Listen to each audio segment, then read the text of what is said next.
번째인데요. 신은 어두운 현실을 견디게 하는 원천이다. 예, 요즘을 시의 시대가 아니라고 하는 분들이 참 많아요. 예. 시의 시대에는 좀 상당히 어려워야 되는가 보죠. 예. 근데 꼭 그렇게 말할 일도 아닙니다. 우리 윤동주님이 서시가 대표적인데요. 때로 시는 절망의 시기에 빛을 발하기도 하고요. 어찌 보면 지금은 시의 시대가 아니라고 하는데 시의 시대가 아닌 게 뭐고 긴 게 뭔지는 저는 잘 모르겠습니다.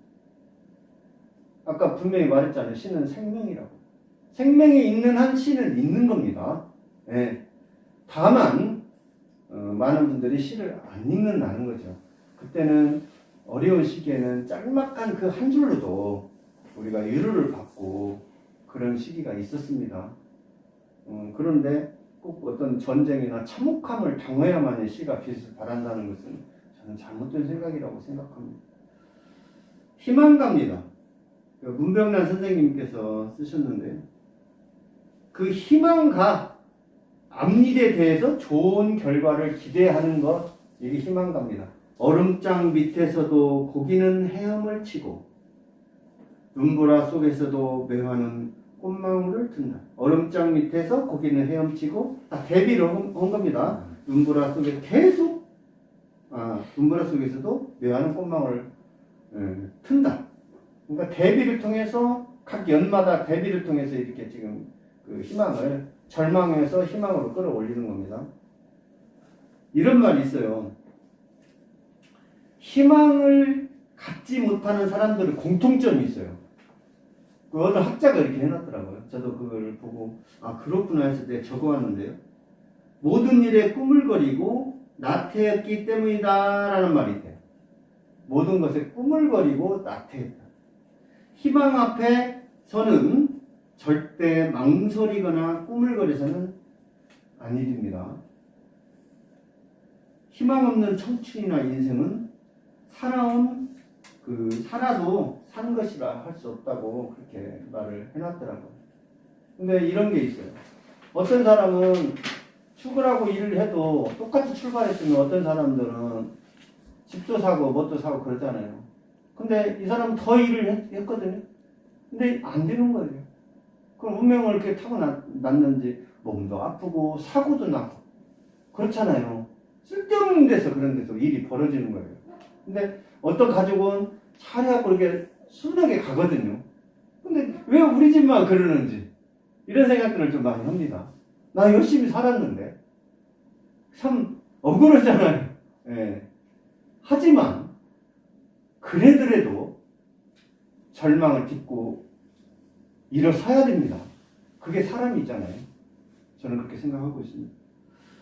절망 속에서도 삶을 끊기는 희망을 찾고 사막의 고통 속에서도 인간은 오아시스의 그늘을 찾는다.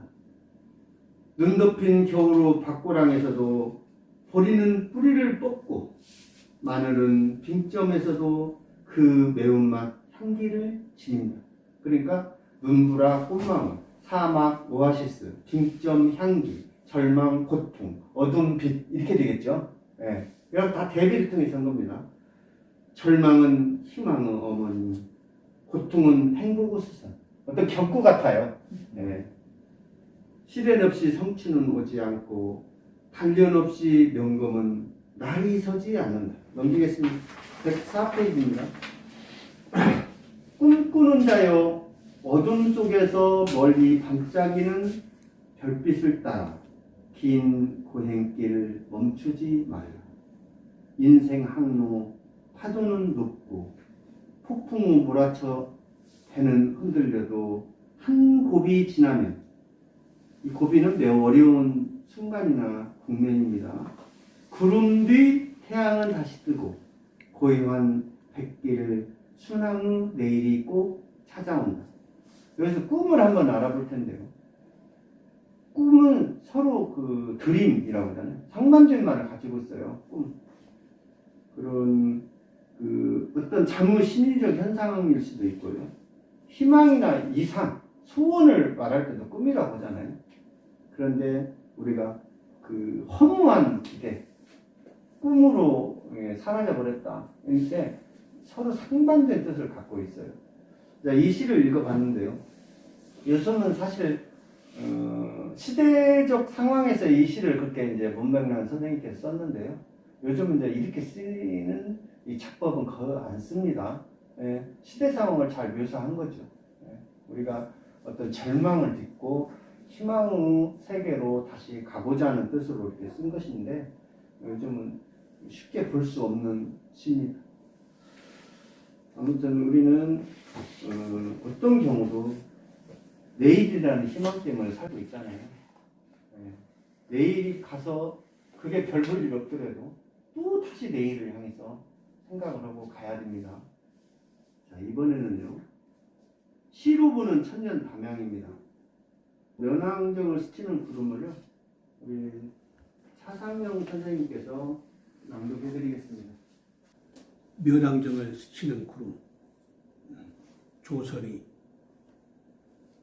무등산에서 시작한 7구비가 추월산 머리 깃듯 꿈틀거려요. 행적을 남기지 않은 꿈이 따끔거리더라도 속내는 감추지 말아요. 신성에 들지 못한 것들은 바람의 영역으로 편입되고 지나가는 풍경만으로 시간을 존재하죠. 귀끝에 걸린 새소리를 털어내자 도처의 사람들은 제원리 재봉산으로 향했어요. 나는 흐르는 구름이라서 불안하기만 했습니다. 하늘이 무거운 체중을 줄이려 할 때 사방으로 뻗은 지상의 길들은 온 힘을 다해 면왕정으로 몰려들었죠. 1533년쯤 유럽은 종교개혁의 시기였어요. 우기가 시작되는 곳으로 달려가면 빗방울은 토닥토닥 백일홍 꽃술을 유무하고 몸통 굵은 은행나무들이 다투어 치솟아서요. 오랜 연대기를 거쳐온 꽃들이 치열하게 피어났지만 면왕정으로서는 숨찬 침묵에 불과했어요. 이곳 어디서든지 출현하는 그리움은 공중높이 부유하는 흔적을 남겨요. 대낮 면왕정에 과거의 고요가 부풀어요. 바람의 머리맡으로 한꺼번에 발아대는 구름, 팔각지붕 위로 스치는 하늘도 면왕의 문장을 흠모합니다. 네, 잘 들었습니다. 면왕정인데요. 면왕정은 잘 아시는 분도 있어요. 담양군 봉산면 거기에 있어요. 그런데 1533년인데요. 그때가 중종 28년 일때거든요.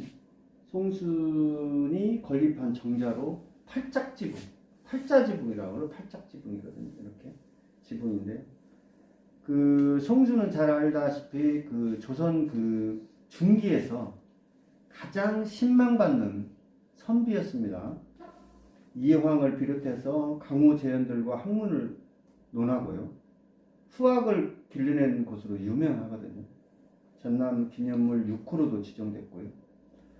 이때가 언제냐면은 1533년 이때 그 송순이 41세 되던 때에 송순이 그냥 다 모든 관직에서 물러나 버려요.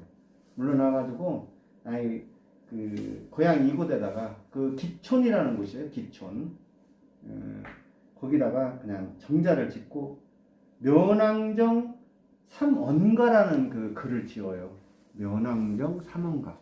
그래서 그 정자 이름을 면왕정이라고 했고요.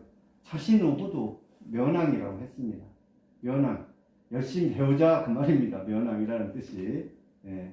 그리고 또 하나가 더 있는데요. 기촌마을. 그래서 기촌이라는 호도 있습니다. 그리고 기촌집이 또 유명하죠. 기촌집. 자, 본문 한번 볼게요. 무등산에서 시작한 7구비가 추월산 머리 짙듯 꿈틀거려요. 제가 딱 봤어요. 이걸. 근데 7구비가 있어요. 이 무등산에서 뻗쳐나온 일곱구비가 추월산을 향해서 담양을 거쳐서 추월산으로 가고 있어요. 그래 이 머리를 지어준다 했어요. 왜냐면 어떻게 됐든 간에 무등산이 큰 산입니다. 네. 무등 그야말로 등이가 없는 산이에요. 네. 그 뜻도 참 아름답죠. 무등. 네. 굉장히 아름답습니다. 누구나 무등을 밟으면 그 등이가 없어지는 거죠. 무동이라고 하는 말도 있어요. 무동 태운다고 하잖아요. 무등 태운다고 하잖아요. 원래 이렇게 애들을 이렇게 태우고 다니는 무등 태운다고 하는데 무동이라고 해야 맞습니다. 무동. 무등산 얘기다 얘기했는데요. 그 추월산 머리지 뜻꿈틀거려요. 그러니까 무등산과 추월산 사이에 담양이거든요. 담양이 참 작은 고을이에요. 12개 읍면인데요. 인구 5만이 안 돼요. 재정 자립도는 뭐 한 13% 정도 됩니다. 그런데 앞으로는 여기가 가장 재정 자립도가 높을 거라고 저는 생각하고 있어요. 한 20년만 흐르면요. 담양을 안 와보고는 못 베길 정도로 만들어질 거라고 저는 생각하고 있습니다. 20년 후에는요. 메다세파에 얼마나 두꺼워지겠습니까? 지금 어마어마 크거든요. 20년 후에는 사람 3명이 가도 아마 다 앉지 못할 거예요. 그런 장관을 보러 틀림없이 다 몰려들 것이다. 그런 생각하고 있어요. 그렇기 때문에 그 다음에 가장 문화관광 수도로서 가장 살기 좋은 것이 담양이지 않겠는가 그렇게 생각하고 있습니다. 행적을 남기지 않는 꿈이 따끔거릴지라도 속내는 감추지 말아요. 뭐 이대로 해석하면 되겠습니다. 신성에 들지 못한 것들은 바람의 영역으로 편입되고 거룩하고 성스러움이죠. 그것들은 다 바람으로 그냥 다 가버렸어요. 지나가는 풍경만으로도 시간은 존재합니다. 그랬어요. 이 풍경만으로도 담양에 있는 그런 풍경만으로도 담양 면왕정 옆에 있는 그런 풍경 은행나무라든지 큰 나무들이 있습니다. 그런 이루어진 풍경만으로도 시간은 다 존재하고 있어요. 귓끝에 걸린 새소리를 털어내자 도처 사람들은 채월리 재봉산으로 향했어요. 도처 여기저기 흩어진 사람들이 재봉산으로 향했어요. 왜 그러냐 면왕의 말씀을 듣고자 지금 모여드는 그런 얘기를 하고 있는 거죠. 나는 흐르는 구름이라서 불안하기만 했습니다. 사람들은 다 와서 거기 면왕정에 머물러서 면왕의 말씀을 듣는데 저는 흐르는 구름이라서 그걸 못 들으니까 불안하다 그렇게 표현했습니다.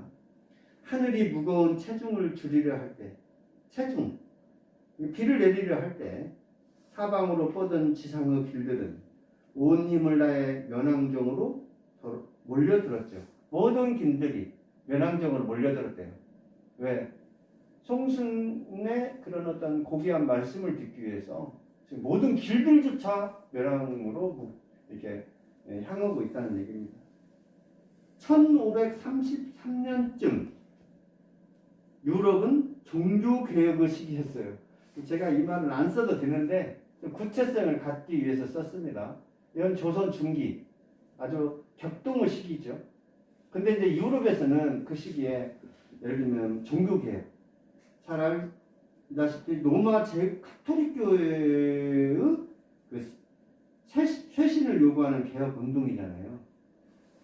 그래서 개신교를 그때부터 세우기 시작하는데요. 그 중에 루터 종교개혁이 아주 유명했잖아요. 그때 카톨릭 부패라든지 면주부가 아주 횡행하던 시기였습니다. 예. 그때를 그냥 제가 집어넣는데요. 잘했다고는 생각 안 돼요. 이 행을 넣어서. 우리가 우기가 시작되는 곳으로 달려가는 거예요.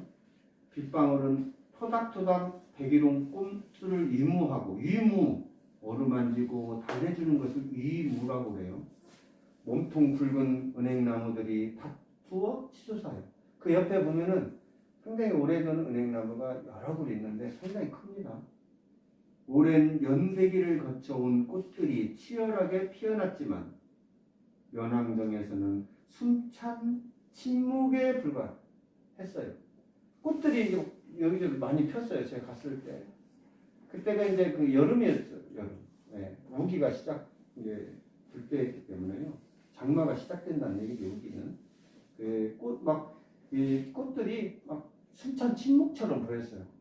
왜 그냥 이 말은 무슨 뜻이냐면은 면왕의 말씀을 듣기 위해서도 꽃들은 흔들리지도 않고 그 말에 귀 기울이다 보니까 숨찬 그 침묵이라고 좀 제가 좀 과도하게 쓴 것도 같아요. 그 말입니다. 이곳 어디서든지 출현하는 그리움은 공중 높이 부유하는 흔적을 남겨요. 대낮 면왕정의 과거의 고요가 부풀어요. 바람의 머리맡으로 한꺼번에 바라비는 구름. 발화. 꽃이 핀다 그 말이에요. 발화. 팔짝 지붕 위로 스치는 하늘도 면왕의 문장을 흠모합니다. 제가 구름이라서 불안했다고 그랬잖아요. 그래서 구름이 면왕정을 스치기만 해도 송순 그분의 그런 어떤 그 문장을 흠모한다 그렇게 제가 했습니다. 이게 조선 중기 문신이죠. 면왕 송순의 작품으로는 그 가사로 써진 면왕정가입니다. 저서로는 기촌집이 있어요. 봉산면 기촌마을에 있습니다. 그래서 좀 알아봤습니다. 가로 안에 단어 넣어보기입니다. 디스크라는 그 한수의 시조인데요. 아주 멋있습니다. 그 사람에게는 목 디스크하고 허리 디스크가 있잖아요. 그런데 그 디스크는 직립보행하는 동물에게만 있대요. 이게 사람에게만 있는 거예요. 이게 직립보행하는 동물이 사람하고 펭귄입니다. 펭귄. 가끔 뭐 캥거루나 이런 것들도 고릴라나 이것들도 직립보행을 할 때가 있어요. 근데 그거는 다 이렇게 네 발로 걷다가 기어다니다가 이렇게 걷는 것이지. 그 펭귄하고 사람만 이게 직립보행이 있답니다. 근데 그 직립보행하는 이유는요, 에너지 효율을 높이기 위해서 그런데요. 여기서 네 발로 가면은 에너지를 다 써야 되잖아요. 근데 허리나 이런 디스크가 없답니다. 왜냐면 위에서 중력을 받으니까 모든 힘을 목이나 허리를 다 이렇게 받치고 있잖아요, 이게. 근데 이거는 받치는 게 아니잖아요. 사등분 해갖고 이렇게 딱 가잖아요, 힘이.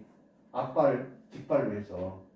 그래서 그 사람이요, 그 달리는데요, 가장 뒤처진대요. 동물 중에서. 네 발로 뛰어가는 것도 어떻게 보면 사람은 30km 정도 된다네요. 11초 뭐 그 정도가 30km 정도 되는가 봐요. 그리고 그 고릴라가 50km 정도 달리고요.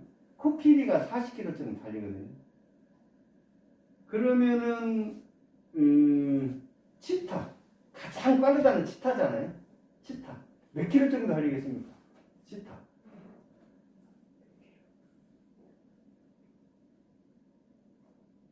132km가 최고 속도라네요. 치타가 얼마나 빠른 거예요, 도대체가. 저도 이렇게 고속도로 달려보면 뭐 가끔가다 그 정도는 한 번씩 달릴 때도 있습니다. 근데 어마어마하게 빠른 거죠. 알아봤고요. 한번 그 본문 한번 보겠습니다. 제목이 디스크 추간판 탈출증이라고 해요. 추간판 디스크를 추간판 탈출증. 내 몸에도 몇 개의 가려고는요, 간이역은 남아있다. 내 몸에도 몇 개의 간이역은 남아있대요. 이 간이역은 이용객이 적어서 역장이 배치되지 않은 역이잖아요. 그래서 간이역에는 그 시에서도 간이역은 많이 나옵니다. 보내는 그리움과 맞이하는 그리움이 같이 공존해 있는 곳이에요. 간이역은 뭔가 이상하게 거기를 가면 그리움이 있어요. 이상해. 어긋난 세월호 한쪽, 반고로 뼈 한조각. 이게 세월을 오래 살다 보니까 이 반골 저항하는 기계나 복종하지 않는 그런 것을 반골. 근데 어긋났어요. 하나가 또 이제 튀어나왔거나 들어갔거나 둘 중에 하나일 거죠.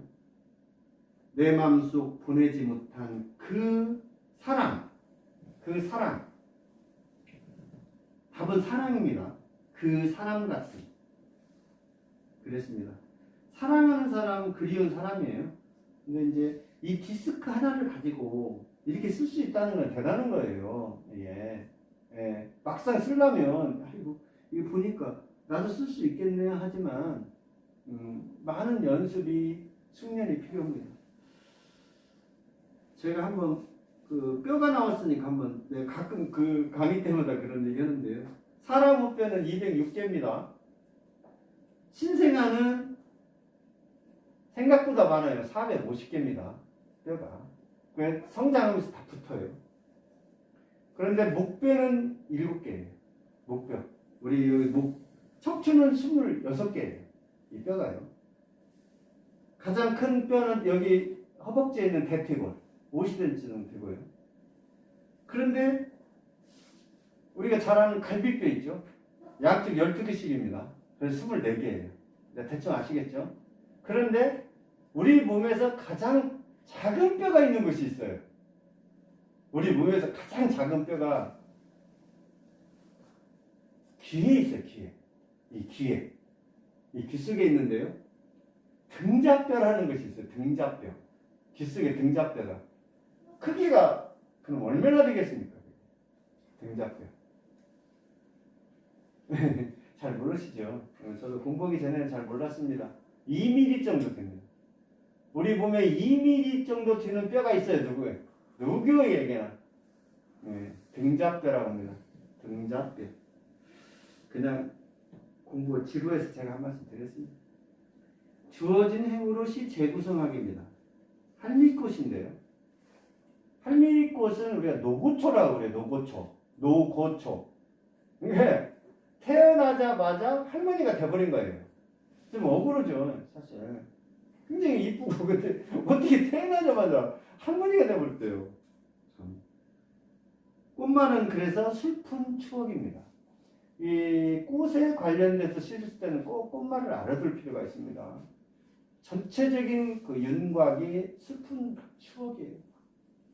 미나리 아제비과에 속하는 거요. 단연생입니다. 본문 가보겠습니다.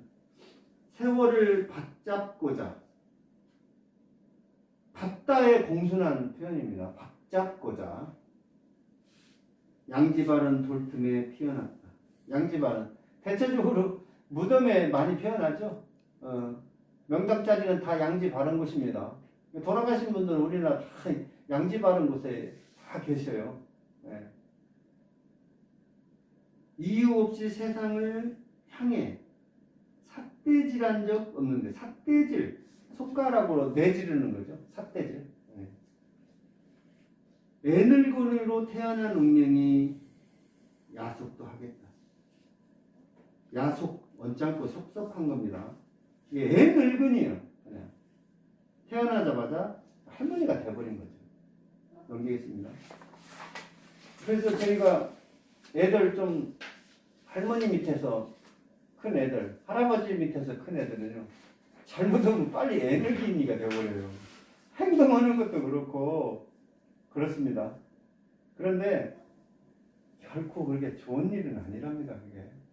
애들도 응애하고 저 때면 유아원 가서 또 거기서 사회성을 기르고 한 사람들이, 애들이 훨씬 바르게 다 더 잘 성장한다고 하니까 손주나 또 애들이 좀 이뻐도 그거 꼭 끼고 있으려고 하지 말고 그쪽으로 맡기는 게 좋습니다. 하늘 한번 제대로 바라보지 못하고 붉게 고개 숙이는 것은 답은 1432입니다. 1432. 어느 어번이 간섭하는 것일까? 어번. 태어나기 이전에 지은 죄잖아요. 그러니까 태어나기 이전에 지은 죄는 그 우때 3대가 지은 죄를 지금 받고 태어난다고 그러잖아요. 그래서 애들을 잘 키우고 하려면 우때부터 잘해야 된다고 그랬습니다. 할아버지, 그 할아버지부터 시작해서 굉장히 예를 들면 공덕을 많이 쌓아야 그 손자, 그 손주들이 잘 된답니다. 그냥 잘 되는 게 아니에요. 그냥 어느 어번이 간섭하는 것일까? 이 사슬을 누가 풀어줘요? 진짜 이 어번의 사슬을 누가 풀어줘야 돼요. 지금 이름은 지워지지 않는 꽃이 되어 기막힌 형률에 들수록 형벌이죠. 말 걸어도 묵상기도는 끝날 줄 모른다. 말 걸어도 미소가 대답이든 귀먹은 할머니처럼 말을 거는데요. 귀가 먹으면 말을 못 하잖아요. 귀가 먹으면 말을 못 하는 거니까. 예. 그러니까 표정만 보고 그냥 미소만 딱 지어주는 거죠. 얼마나 안타깝습니까?